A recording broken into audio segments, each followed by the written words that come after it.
Thanks for joining us for Religious Hard Talk. I'm Ian Boyne. We return to the issue of the Sabbath. It's an issue that is not going away. The controversy continues. Is Sabbath keeping binding on Christians today? The vast majority of Christians say no, that the matter of worship days is completely irrelevant, that since the coming of Christ and his death on the cross, the old covenant law, central to which was the Sabbath, has been abrogated.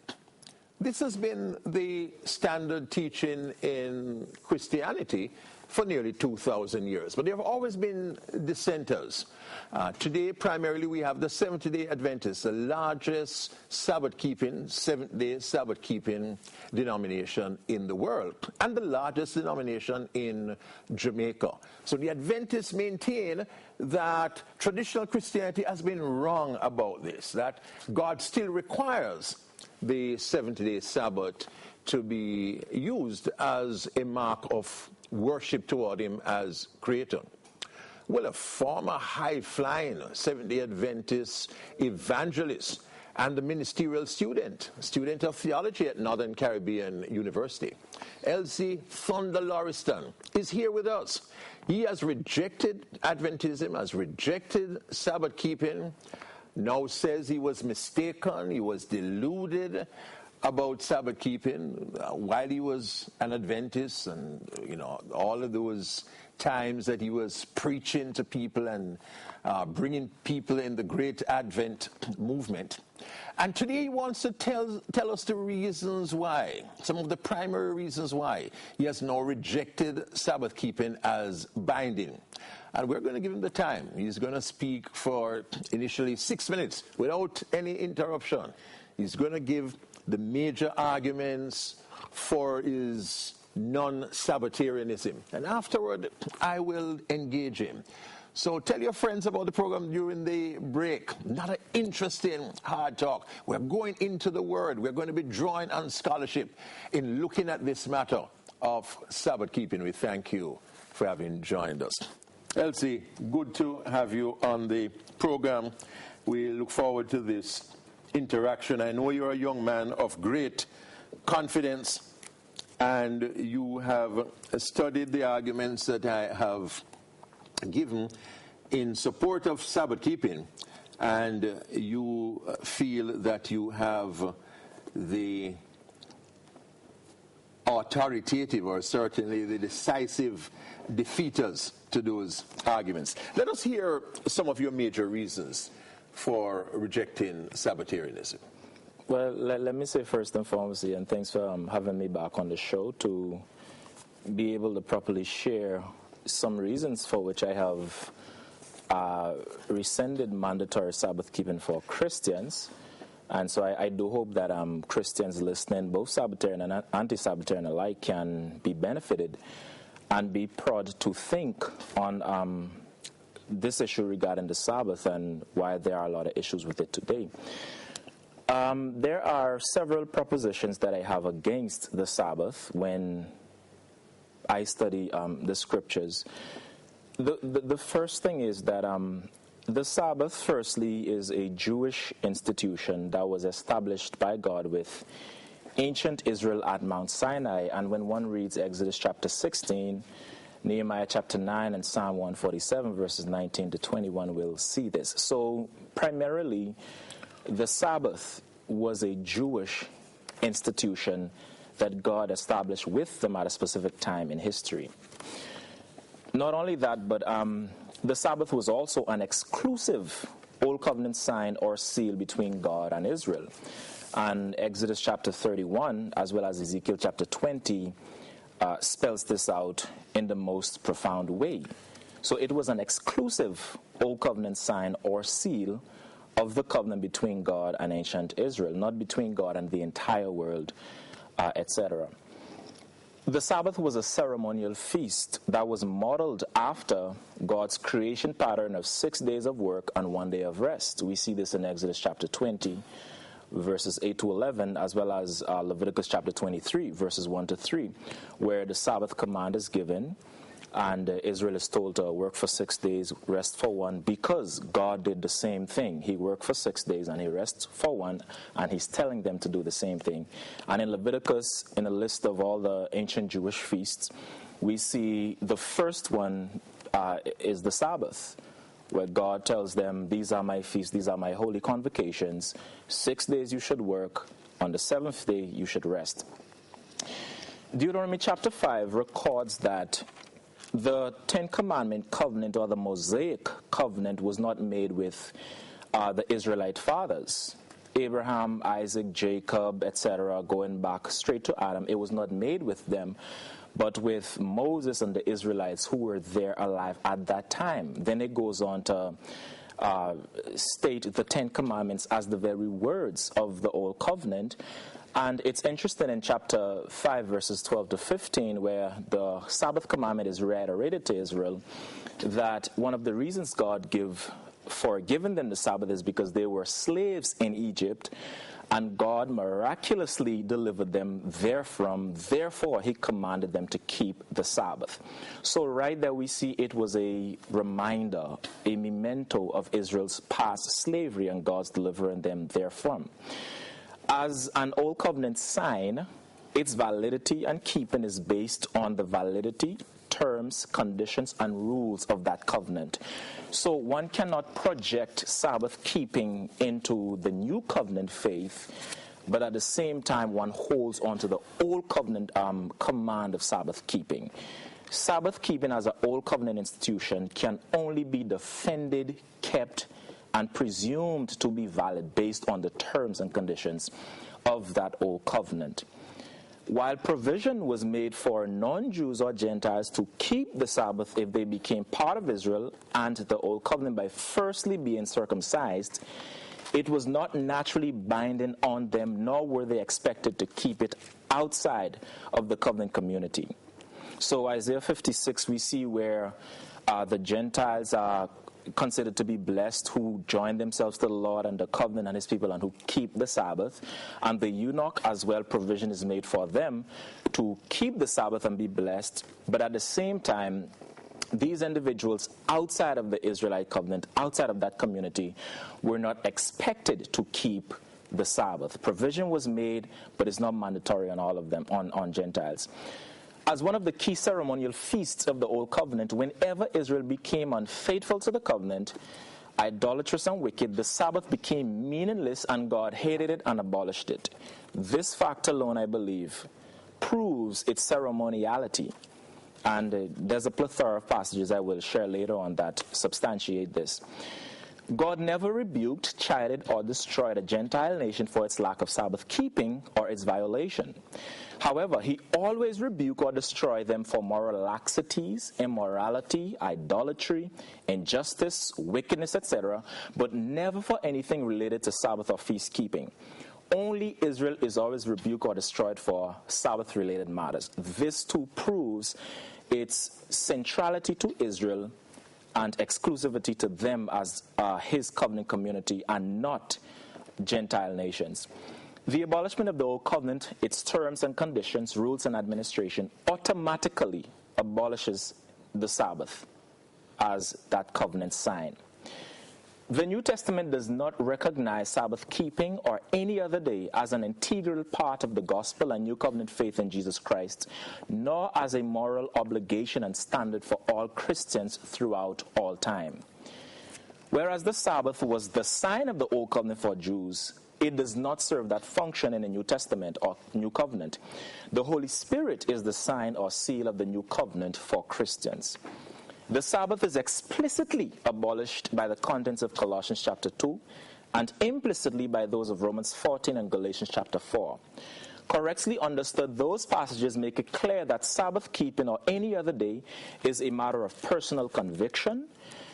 They're non-essential and non-salvific in New Covenant faith, and believers should not judge or condemn each other regarding them. The New Testament repeats, magnifies, and enjoins upon Christians many moral commands and principles from the Old Covenant, but it never does so for the Sabbath. The New Testament itemizes various sins, moral infractions, and behaviors that will keep one out of the kingdom of God. But Sabbath keeping, or Sabbath breaking rather, or not keeping is never hinted or listed in the New Testament. Thank you, Elce, for your opening 6.5 minute presentation outlining some of the major reasons for rejecting Sabbatarianism. When we come back, I will give my first rejoinder. This is Religious Hard Talk. We take our first break. The Sabbath on trial, the issue of Sabbatarianism, again examined, re-examined, re-evaluated. A former Seventh-day Adventist evangelist and ministerial student, he was training to become a Seventh-day Adventist minister. In the midst of all that training, he came into the revelation that Adventism was false, that Sabbath keeping was not required. And so he left the movement and is now a conventional Christian. He does not believe that the matter of days is of any moment, and he believes that we are justified by faith apart from any works at all. Of course, there are many Sabbatarians who agree that justification is by faith without works, but as to how that is worked out, there are, of course, theological differences. I will now make my response to Elce's 6-minute presentation. First, it was significant that Elce did not begin with the first mention of the seventh day. Now, I know you will say that there is a difference between the seventh day and the Sabbath, and that Genesis 2 does not mention Sabbath, but seventh day. So he will make some fancy footwork around that. I anticipate him. But let us go to Genesis 2. But even before we go to Genesis 2, he makes the point that the Sabbath was given to Israel. The fact of the matter is that all of the laws of God, including the law against adultery, the law against murder, the law against stealing, all the laws were given to Israel. God had a covenant with Israel alone. Deuteronomy 7:6 says, of all the nations of the world, God chose you, Israel. Psalm 147:19-20, it says, the Lord revealed his covenant, his statutes to Jacob. He has not dealt thus with any other nation. So Yahweh had an exclusive covenant with Israel. So to make the point that the Sabbath was only given to Israel is a non-point, is a point of no significance, because God only had a relationship, or had a relationship only with Israel. Therefore, it was natural that the Sabbath law would have been given to Israel. Isaiah 56, as Elce himself admits, Isaiah 56 shows that the Sabbath was enjoined on Gentiles once they became members of the community of faith. Once they decided to be worshippers of Yahweh, they had to follow the same laws of the Jews. It was not that there was a division, that if you're a Jew, you kept the Sabbath. If you were not a Jew, you were exempted. No, if you're a part of the covenant, and under the old covenant, you became a part of that covenant through Israel. Under the new covenant, everybody becomes a part of the community of faith through Jesus. A major difference between the old and the new covenant. So all of that argument about the fact that the Sabbath was given only to Israel really amounts to nothing by way of argumentation. What is significant is the first mention of the seventh day. And when you go to Exodus 20 goes back to the Genesis account. Exodus 20, in giving the law to Israel, makes reference not to simply to the matter of bondage, but goes back to the creation. So let's go and look at Exodus 2.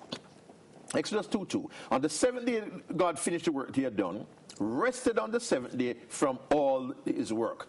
He sabbatized the seventh day. You cannot disconnect. There can be no scholarly disconnection. Nothing from the language can be adduced to disconnect the seventh day from the Sabbath. Yahweh sabbatized the seventh day. On the seventh day he finished his work, and he rested from all the work. But he not only rested. The Sabbath did not come about simply because God rested. He rested, then he blessed the seventh day, and he made it holy, meaning he sanctified it, he set it apart for holy use. He made a distinction between the seventh day and all the other days. That was done at creation. Now, some of the liberals say that there was a kind of retrospective that really the seventh day was not sabbatized then, and Moses merely was kind of casting backwards when it came to the matter of when the Sabbath was actually created. But if we look at the text, it seems plain that the seventh day was sabbatized from creation. It was at creation that God blessed the seventh day, and it was at creation that the Lord made it holy, because on it he had rested. So we see, before there was a first Jew, before there was an old covenant, before there was a temple system, we see that the Sabbath was created. And it was obviously created for man. Some would make the case, perhaps Elce will later, that all this showed was what God did. It doesn't mean that Adam was supposed to keep the Sabbath, that Eve was supposed to keep the Sabbath. That's an assumption. That's something that we read into the text. But God, who is always holy, who is ontologically holy, and who is outside of time, would not need a Sabbath day. The Sabbath day would only have meaning for human beings who are in time and created in time. So logically, if the Sabbath were made, it would have been made for human beings and for the human beings who existed at that time. When we come to the book of Exodus, when the Sabbath is given to Israel, because remember, all of the laws were given to Israel. The law about love, we read about in Leviticus 19, loving your neighbor as yourself. Yes, that's not just in the New Testament. That's from the Old Testament. That's a Levitical law. Loving the neighbor as yourself. Loving the strangers as you love your own. That was in the Old Testament. And when God gave that law, when you look at Leviticus 19, it says, you must love your neighbor as yourself, because you must remember that you yourselves were strangers in Egypt. So here is a universal law that is contextualized in the history of Israel. So God is saying, Israel, there's this universal law, but I'm contextualizing that law now in your history. You must love your neighbor as yourself, because you yourself were strangers and you yourselves were slaves in Egypt. In Exodus 20, remember the seventh day to keep it holy, verse 8. 9, 6 days you shall do all your labor, but on the seventh day is a Sabbath to the Lord your God. On it you shall not do any work. Why? Verse 11. For in 6 days the Lord made heaven and earth and all that is in them, and rested on the seventh day. When the law was originally given to Israel, what was referenced and what was significant in this law? What was the most outstanding thing was not their bondage in Egypt, was not the memorial of their bondage, but the memorial of creation. That was what was significant. And therefore, the major thrust of Elce's opening, that the Sabbath was given only to Israel and therefore does not have any eternal significance for non-Israelites, fails. Elce, your response. You have made a lot of assumption there, Ian, regarding Genesis chapter 2. Now, what we see here in Genesis chapter 2, and you correctly mentioned, is God's ceasing. The Hebrew word here, Shabbat, it simply means to cease or to stop.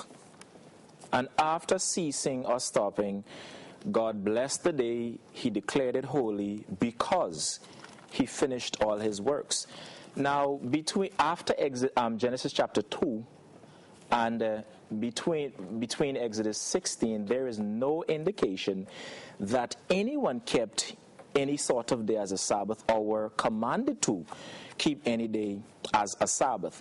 So to read into it that Adam and Eve were to keep it would not be faithful to the text. And you correctly mentioned that this here seems to be written in a prolapsarian kind of matter where Moses is writing this at the Exodus experience and account, and to give a foundation for the command in Exodus chapter 20, he references creation. And so we see then that the seventh-day Sabbath, the noun in Exodus chapter 16 and chapter 20, has its foundation in God's rest of Genesis chapter 2. However, the Sabbath itself is not God's rest of Genesis chapter 2. And Hebrews picks up on this in Hebrews chapter 4 to explain how, despite keeping the Sabbaths and all of the feasts, the Israelites failed to enter into God's rest of Genesis chapter 2. So if the Sabbath is God's rest, how then, though keeping it, they failed to enter into it? That's something to consider. Then you also reference that the whole law was given to Israel. You're absolutely right. But what you neglect is that the nations had their own laws, had their morality. In other words, Gentiles do not need Israelite laws to be moral. Genesis chapter 3 verse 22 tells us that after sin, man became like God to know good and evil. So man inherently knows good and evil. Romans chapter 2 also picks up on this, and when it says that the Gentiles don't have the law yet, by conscience and nature, they do the things contained in the law. So Gentile nations already had moral laws against adultery, loving your neighbor. As a matter of fact, you should be aware of the Hammurabi Code and all of those other laws, Egyptian laws, that the Israelite laws appear to model after. And these were nations that were in existence before Israel. So man does not need Israelite laws to be moral. We are inherently moral as God is inherently moral. However, where the Sabbath is concerned and many ritualistic laws of Israel, those are contextual and exclusive to the nation of Israel and does not apply to non-Jews. You need not tell a Gentile not commit adultery. We have artifacts of all of those laws in existence from Babylon and all of those Sumerian tribes and peoples. But you won't find a law for Sabbath keeping. You don't need to tell them don't commit these immoral acts. But for the law of the Sabbath, they need to be told to keep the Sabbath by the Jews, and the fact that provision needs to be made for them to keep the Sabbath proves that they weren't naturally keeping it as some universal natural law that God enjoined on them from beginning. And here's another bombshell to the flimsy argument you just brought up. Even if you read a Sabbath into Genesis chapter 2, 50 times, it still does not make a Sabbath or the Sabbath universal and mandatory upon Christians. Even if you see here a creation ordinance for the Sabbath, it still does not mean all Christians throughout all time must keep it. Marriage is a creation ordinance. Jesus was not married. Paul was not married, and marriage is treated as something that's based on personal conviction. If you want to be married, you get married. If you're not married, it doesn't mean that you're in dereliction of God's duty, or your salvation is forfeited, or you're not pleasing to him because you're not married. So even if there's a Sabbath in Genesis chapter 2, it still does not make it obligatory. It still would be a matter of personal conviction. If you want to keep it, you keep it. If you don't want to keep it, you don't have to keep it. I'm giving Elce enough time to respond and to explicate the issues, because we want you to act as jury. We want you to be assessing the arguments critically. We want you to be looking at the word. We want you to be checking out the research materials that we will draw reference to. We want you to think about this issue of Sabbatarianism. That's the purpose of Religious Hard Talk. We're thinking and rethinking this matter of Sabbath keeping. We take another break on Religious Hard Talk. Former Seventh-day Adventist, evangelist, and ministerial student, Elce Thunder Lauriston, on Religious Hard Talk. Now doing the opposite of what he used to do at crusades and in gospel meetings and at church services. He's giving arguments against Sabbath keeping.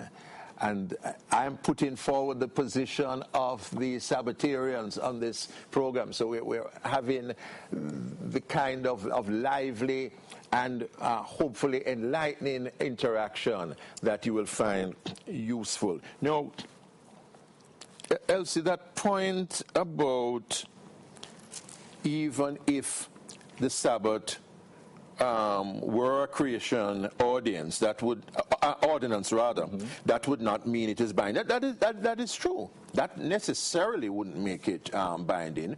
One would have to use other arguments to show that God requires Sabbath keeping today. But what is important? What is important on this matter of examining the Sabbath is to find out what was the purpose of the Sabbath in the first place.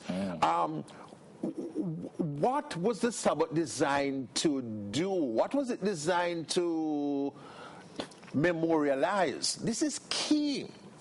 And you made a fatal flaw, but also one that was instructive when you started with God's giving the Sabbath law to Israel. And why that's an important conceptual flaw is that it betrays your misunderstanding of the purpose of the Sabbath. You see, because if indeed the Sabbath were purely a Jewish institution, if indeed the Sabbath were mainly a part of the Israelite cultus, then one could see how that is abrogated. But if we see the Sabbath as a creation ordinance, if we see the Sabbath as having been created to memorialize what God did in the first week of creation, then that takes on universal significance. That takes on a transcultural significance.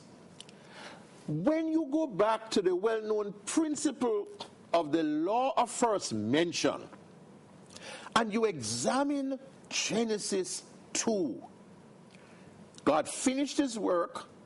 On the seventh day, he finished his work.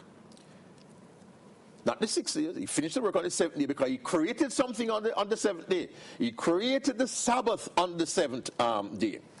And he not only created, he blessed. 2 other things he did. He did 3 things. He rested on the Sabbath. And had the scripture left it at that, Elce, the Sabbatarian's position would not be as robust as it is. God not only rested, he blessed. And he not only rested and blessed, but he sanctified, he set apart that day.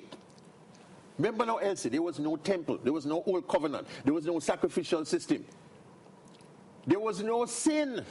Sabbath now set in place before sin, before the sanctuary service. You have the Sabbath, the 7th day, set apart. apart from the other days. The first thing, God made this holy. First time we're hearing this concept of sanctification and holiness and so on is in relation to the Sabbath. If the Sabbath in its first mention had to do with creation, when you go to the law given to Israel, it says you must do this because in 6 days the Lord made the heaven and earth, and on the seventh day he rested. So Israel itself was referenced to the first acts of God. Israel itself was drawn to God's original purpose and original intent of the Sabbath. My issue, Elce, the question I have is a simple one.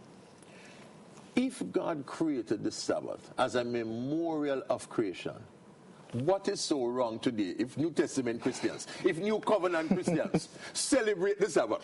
Nothing is wrong with celebrating. As our answer to those who are atheists, or as our answer to those who do not believe in special creation, what if we celebrate the Sabbath? No, what's wrong? And that is exactly my position, Ian. Christians have the option to celebrate or not to celebrate. But the problem that I have as an anti-Sabbatarian apologist, especially with Adventism, who's most vocal on the Sabbath, is that they make it salvific. But if you don't, suppose God requires Sabbath keeping, I would recant of my position and begin keeping the Sabbath. I have no problem with that. Let's go to my substantive point. Which is that the original purpose of the Sabbath, Elce, has nothing to do with the sacrificial system, has nothing to do with the specificity of Israel's history and so on. You have read a lot of things into Genesis chapter 2. I hope you know that. So let's spend some time. I'm a part of a research engine, former Adventists, mostly researching, and theologians, and various other individuals from all over the world. Yes. It's entitled Lying for God, What Adventists Done When They Knew It. We research everything imaginable regarding Sabbatarianism. Yeah. And Larry Dean and Kerry Wynn, two former Adventists and high-level individuals. As a matter of fact, Larry Dean is a retired defense attorney. And so he's trained to critically analyze and deal with things like these. Mm-hmm. He and Kerry wrote to Dr. Reuven Brunner in Israel. Mm-hmm. He's one of the top ancient Hebrew scholars in Israel. Yes. Asking him critical and direct questions regarding Genesis chapter 2. Mm-hmm. Is there a Sabbath in Genesis chapter 2? And he cannot find a Sabbath there. Now, I don't learn Hebrew yet. I don't read Hebrew. And he being a Hebrew scholar, one of the top, if not the top, I can take his word for it. That's the first point. Now, another thing, even if there existed a Sabbath by virtue of this initial seventh day, it's that specific day that is blessed and hallowed and set apart. That don't make every subsequent seventh day blessed and hallowed. Hold on. Let me show that week. God did not resume working on the first day and subsequently rest again on the seventh day. We have no record between Genesis. Hold on. Exactly. And that's where we come to Exodus chapter 20. What we see in Exodus chapter 20 is not a reference to creation in terms of a Sabbath existed. Yes, man. What we see is a model. I, your God, have worked for 6 days and rest one.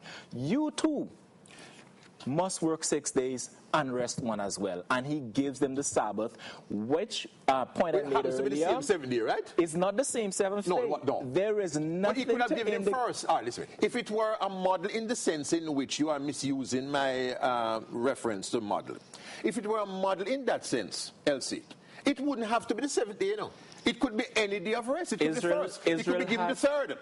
There must be some significance. There must be some significance in God saying seventh day. Mm-hmm. It can't be coincidental that the seventh day that Israel got. It's not. If actually, turns out to be the same seventh day. Even if it's you are saying it was that one seventh day. You're following me. I'm following you clearly. I'm saying it's not coincidental. And it's providential. Point is, again, it's just model. follow his example. In everything, God wants us to follow his example. Right? Very good. Right? Happy to hear you say now, that. Yes, that's yes, what we Sabbatarians are saying. And that's we fine. We should follow God's example. And that is fine. And today, if you want to that is why today we're saying, follow God's example today. And if you want to hold on to the Old Testament concept of Sabbath keeping, fine. Old Testament. But when we get into the New Testament, what we're going to come to, you will see that the matter of this is not something that Christians ought to be concerned about. But it remains a matter of personal conviction. In your view, why was this Sabbath created? Well, there are many things. One can see hints of creation. One can see pattern and order. One can see deliverance, as in the case with Deuteronomy chapter 5. When you go to Isaiah 58, we see economic liberation, freedom from slavery. The rest motive, which is a big... Hebrews expands on. Right. Yes. Rest motive. There's also completeness and fullness. Yes. And several other things that the Sabbath... And the eschatological rest too. Right, eschatological rest. Adumbrated. Yeah. So when all of these things are packed together, and understanding that this was merely a shadow of what we should find in Jesus and New Covenant faith, then we can understand and appreciate why we should not be transfixed on days and ceremonies and make these things a salvation issue for believers. And so if you as a Sabbatarian want to keep the Sabbath today for those purposes, that's perfectly fine. And if I don't want to keep that specific day, I want to keep another day, that's perfectly fine. No, but if God enjoins us, though, if God enjoins us to do it, then you would admit. You would have to prove that. Yeah, I know. That's what you have to prove. But you would agree that if God does enjoin us, if God asks that we obey Him and follow His pattern, his pattern of sanctifying the day. Yes. You would say definitely, we ought to. Definitely. Obedience is better than sacrifice. Definitely. We're having a very civil and courteous discourse on the matter of the Sabbath. It's all done in your interest. We want you to be able to understand the issues. We want you to be able to come to your own conclusions on this matter of Sabbath keeping. This is Religious Hard Talk. We take another break. All foods are clean, and every day is the Sabbath. This is the view and the book written by my guest, Elce Thunder Lauriston. I encourage you to get a copy of this. It deals with the dietary laws, which he also believes are abolished, and the issue of the Sabbath. So he has put pen to paper on this issue. And I'm going to be giving another public lecture on this matter on Saturday, the 25th of November, the last Saturday of this month, at the Sagicor Auditorium, 4:30. I am going to be giving an uninterrupted lecture. Well, I hope nobody will come there and disturb my lecture. Afterward, I will have a question and answer session where people can raise their questions, raise their objections to my position, but I'll be giving a lecture. I want you to come out to hear my full presentation on this matter of the Sabbath, a complete lecture. The last Saturday of November 25th at 4:30, Sagicor Auditorium in New Kingston. We continue now on this matter. And in this program, we're going to have another program, a two-part series. The next time we're going to deal with the New Testament. Today we are looking at the Sabbath from the Old Testament. We are going through this issue quite systematically. So, Elce, I make the point. The law of first mention. When we read about the purpose of the Sabbath, what we see is that it is tied to creation. It is not tied to Israel's history. It is not tied to the Old Covenant. In fact, Exodus 16, Elce, Exodus 16. We see in Exodus 16 where Israel is tested on the matter of the covenant before the Old Covenant was ratified. This is very significant. Before the Old Covenant was ratified, and my very worn book here, You have a much cleaner version. I've had this for so many years. Yes, I'll use your cleaner version. Carson's book, From Sabbath to Lord's Day, a compendium of evangelical scholars writing on the matter of the Sabbath. They disagree with continued Sabbath keeping. But one of the writers points out that the Sabbath was given as a test even before the Old Covenant. Sometime before the Old Covenant was given. Now, if the Old Covenant did not bring into existence the Sabbath, how could its abrogation end the Sabbath? So not only do we see the Sabbath having an independent existence of Israel and its covenant in Genesis 2, in Exodus 16, before the covenant was made, because one of the points usually made by Clinton Chisholm, another ardent anti-Sabbatarian, Chisholm usually makes the point that the Sabbath is inextricably tied to the Old Covenant. Elce started out making that point too.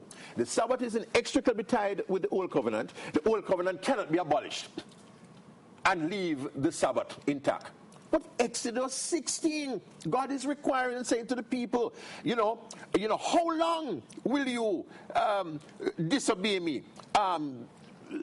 Exodus 16 and verse 26, 6 days you shall gather it, the manna, but on the 7th day, which is a Sabbath, there will be none. Verse 28, and the Lord said to Moses, how long will you refuse to keep my commandments and my laws?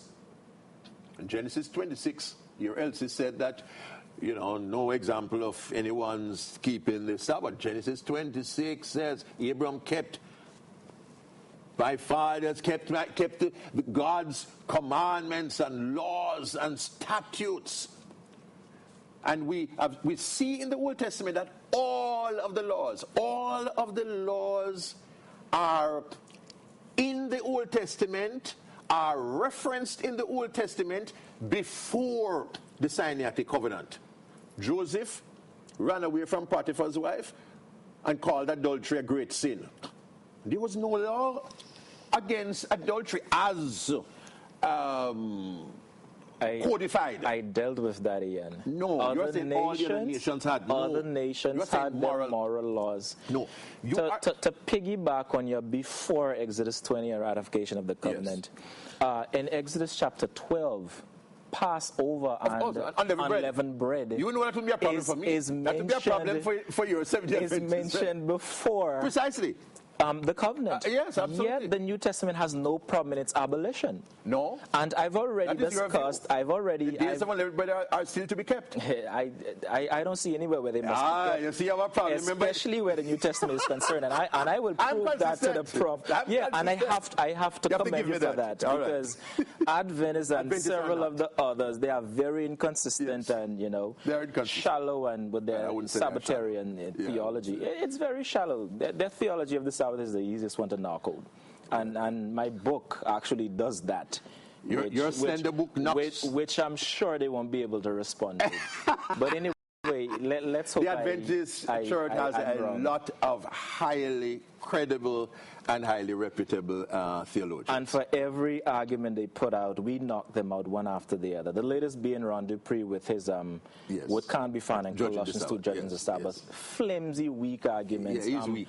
West Ringer destroyed those. Dr. Joseph Fanton from Dallas Theological Seminary says he fails miserably in proving his point for Sabbatarianism, as well as Dr. Jerry Gladson in Dale Ratzlaff's book Sabbath in Christ, completely destroys the priest argument. And that was the last, I suppose, opportunity they had. And the evidence keeps piling up. We are writing every year. My team, as I said, Lion for God research team, every year we write new editions of Lion for God. Every argument that Adventism has out there, every argument that exists for the Sabbath, we research them and we refute them. We are giving you the opportunity and really just hard talk to debunk these Sabbatarian arguments. And so far, Elce, I am not seeing the potency of the arguments that you are raising against the Sabbath from the Old Testament. The potency I'm raising is this. You hinge your argument on the Sabbath institution being inseparably linked with Israel's history and with the covenant. Absolutely. Why? The Sabbath of Exodus, as I had mentioned, Yes. is based on God's creation rest. But the Sabbath itself is not God's creation rest. And that's something you seriously need to think about. Right? Just as how the legitimacy of marriage between a man and woman is based on what God did at creation. Mm-hmm. And that typifies with Christ's marriage with the New Testament church. However, if one decides not to be married today, one would not be committing sin and dereliction. Mm-hmm. It's the same thing with the Sabbath. Yeah, but you can't. You can't make that kind of comparison. Of course, I can make the comparison between the two institutions. Yes, because marriage. That's a flawed way of reasoning. No, Ian. To say that marriage is a higher moral institution than the Sabbath. Yeah, but marriage is a higher moral institution, yet... But marriage is not a command. Of course it's a command. No, it's not a command. Yes, it's a command. So if you want to get married, you have to get married, a man or a woman. No, what I'm saying, marriage is not a command, meaning it is not obligatory that everyone marry. Neither is the Sabbath. It's not obligatory. That is what is to be proven. Based on the reading of Exodus chapter 20 as the exclusive sign of the Old Covenant, Exodus chapter 31. You are not starting where you ought to. Elce, you are starting at Exodus 20. No, Ian. You cannot start at Exodus 20. I've given you Genesis 2. With Genesis 2. We don't see a Sabbath there. You don't see a Sabbath there. It's the seventh day. God's rest, yes. God rested. Then centuries later... When he sanctified... Let me ask you a question. When he sanctified the day, what was he doing by sanctifying the day? Ian, let's follow your reason. No. Let's follow your reason. Let's be careful. Sanctification of the seventh day. You say that was just that Sabbath. Yes. That Sabbath was set. He blessed that Sabbath. He rested that Sabbath. Right. Are you saying to me when he set apart the Sabbath, the seventh day from the rest of the days, that he meant only to set apart that particular... Critically to note, Ian, is that... What would be the significance of that? Setting apart that particular day of that particular week? God's seventh day of Genesis 2 should have never ended. That's something to note. And that is why we see there's no morning and evening. Yes, so we agree with that. God's seventh day of creation was supposed to be a consistent, unending rest and relationship with humanity. Absolutely right. Hold on now. I agree with that. Good. I agree with that. So having said that now, by virtue of that, had man not sinned, every day with God would have been a Sabbath pre-sin. No, that is a non sequitur. Every day. That is a non sequitur. To move from one to the next. But when we go into the other program, we will deal now with the New Testament evidence as it relates to this Sabbath issue. So next week, Elce and I will discuss the matter of the Sabbath from the New Testament. Tonight, we dealt with it from the Old Testament. We are going about it very systematically. Next week now, the New Testament as a testimony on this issue. You've been watching Religious Hard Talk. We thank you for your company. Until next week, Ian Boyne wishing you a pleasant evening.